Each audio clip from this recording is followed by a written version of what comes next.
Assalamualaikum warahmatullahi wabarakatuh. Halo semuanya, kembali lagi bersama saya Andi Setiawan SPD. Sukses dapat diukur dengan berbagai cara tergantung pada konteks dan tujuan individu. Dalam lingkungan profesional, sukses seringkali diukur melalui hasil yang nyata seperti mencapai target atau mendapatkan sebuah promosi atau menghasilkan pendapatan yang tinggi. Misalnya seorang sales mungkin mengukur kesuksesan berdasarkan jumlah deal yang berhasil ditutup atau pendapatan yang dihasilkan dalam periode tertentu. Sementara itu, seorang manajer proyek mungkin menganggap sebuah proyek sukses jika diselesaikan tepat waktu, sesuai anggaran, dan memenuhi standar kualitas yang telah ditetapkan. Metrik-metrik ini memberikan tolok ukur yang jelas dan objektif untuk menilai sebuah kemajuan dan efektivitas. Di tingkat personal, sukses seringkali lebih subjektif dan terkait dengan nilai-nilai serta aspirasi pribadi kita masing-masing.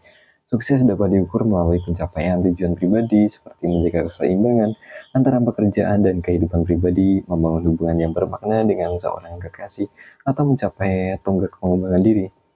Contohnya, seorang mungkin menganggap sukses sebagai kemampuan untuk mengejar passion, mengatasi tantangan yang mereka hadapi secara pribadi, atau memberikan kontribusi positif kepada masyarakat di sekitar. Berbeda dengan sukses profesional, sukses pribadi lebih berakar pada kepuasan emosional dan rasa memiliki tujuan, sehingga setiap orang memiliki ukuran suksesnya masing-masing. Pada akhirnya, baik dalam konteks profesional maupun pribadi, mengukur sukses membutuhkan keselarasan antara usaha yang dilakukan dengan tujuan dan nilai-nilai yang telah ditetapkan atau dianut masing-masing. Lantas, perlu kita pahami sukses tidak usah disetir by society. Sukses seringkali diartikan secara sempit oleh masyarakat, seperti mencapai ranking tertinggi, kekayaan materi, atau status sosial. Namun sejatinya, sukses adalah konsep yang sangat personal dan tidak harus mengikuti standar yang telah ditetapkan oleh orang lain.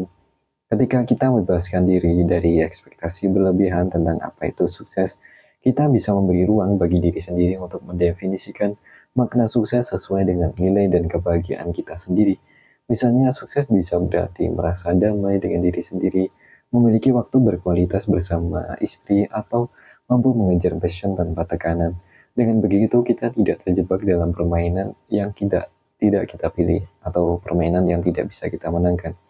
Bebaskan diri dari definisi sukses yang dipaksakan oleh masyarakat juga bisa memberikan kebebasan untuk memilih permainan kita sendiri. Artinya di sini kita bisa menentukan aturan main dan tujuan hidup yang sesuai dengan keinginan dan kebutuhan kita, bukan berdasarkan apa yang dianggap penting oleh orang lain. Misalnya jika kita merasa bahagia dengan hidup sederhana dan berkontribusi aktif pada dunia pendidikan atau lingkungan sekitar, itu sudah merupakan bentuk sukses yang nyata. Dengan menyederhanakan makna sukses, kita bisa fokus pada hal-hal yang benar-benar penting bagi kita, alih-alih terus mengejar validasi dari orang lain, validasi eksternal yang seringkali tidak pernah cukup. Pada akhirnya, sukses adalah tentang menemukan kebahagiaan dan kepuasan dalam hidup kita sendiri, bukan hanya tentang memenuhi standar orang lain. Ketika kita berani mendefinisikan sukses dengan cara kita sendiri, kita akan merasa lebih bebas dan autentik, merasa lebih bermakna. Hidup ini terlalu singkat untuk dihabiskan dengan mengejar sesuatu yang tidak benar-benar kita inginkan. Dengan menyederhanakan konsep sukses, kita bisa lebih menikmati perjalanan hidup, merayakan setiap pencapaian kecil, dan merasa puas dengan apa yang kita miliki. Sukses sejati adalah ketika kita bisa hidup dengan jujur, bahagia, dan bermakna sesuai dengan versi terbaik dari kita sendiri. Lantas, persiapan untuk sukses yang perlu kita usahakan. Sukses itu bukanlah sesuatu yang datang secara tiba-tiba, melainkan hasil dari persiapan, kerja keras, dan ketekunan yang kita lakukan setiap hari. Ketika usaha yang kita lakukan bertemu dengan kesempatan yang tepat, maka sukses akan terwujud. Oleh karena itu, penting bagi kita untuk terus belajar, berlatih, dan mengembangkan diri agar siap ketika peluang besar datang. Setiap langkah kecil yang kita ambil hari ini adalah bagian dari perjalanan menuju kesuksesan yang lebih besar di masa depan.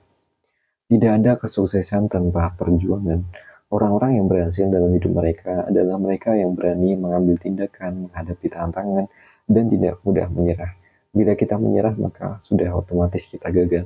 Mereka memahami bahwa kegagalan bukanlah akhir, melainkan bagian dari proses belajar. Konsistensi dalam usaha merupakan kunci utama karena sukses lebih sering datang pada mereka yang tidak hanya berbakat tetapi juga memiliki ketekunan, disiplin dalam menjalankan setiap rencana.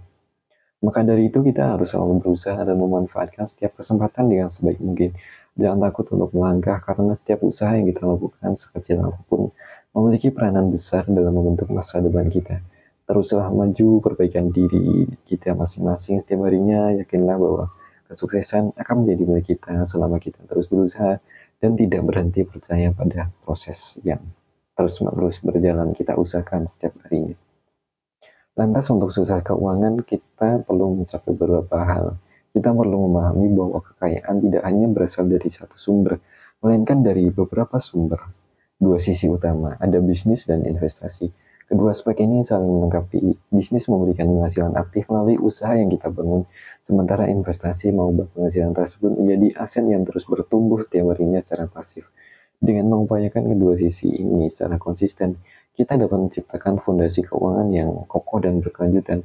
Di sisi lain, bisnis keberhasilannya ditentukan oleh kemampuan kita dalam mengelola usaha, inovasi, serta adaptasi dengan perubahan pasar. Usaha yang dikelola dengan baik akan menghasilkan arus kas yang positif, memungkinkan kita untuk mengembangkan bisnis lebih jauh. Penting bagi kita untuk terus mengasah keterampilan manajerial dan memahami dinamika industri agar bisnis yang kita jalankan bisa terus bersaing dan berkembang, bahkan di tengah persaingan yang sangat ketat ini. Sementara itu, investasi memainkan peran penting dalam mengoptimalkan kekayaan yang telah kita bangun dengan menanamkan modal di instrumen investasi yang tepat seperti saham, properti, reksadana, atau hal lainnya, emas. Kita dapat menghasilkan pendapatan pasif untuk melindungi nilai aset kita dari inflasi. Investasi yang bijak memungkinkan kita untuk menciptakan sumber pendapatan tambahan dan mempercepat pertumbuhan uang kita, sehingga keuangan kita menjadi lebih stabil dan siap menghadapi berbagai tantangan keuangan di masa depan. Terima kasih sudah menyaksikan video ini sampai akhir. Jangan lupa untuk like, komen, dan subscribe untuk berdiskusi lebih lanjut, dan agar kamu tidak ketinggalan konten-konten inspiratif berikutnya. Sampai jumpa di video selanjutnya. Saya Andi Setiawan SPD. Assalamualaikum warahmatullahi wabarakatuh.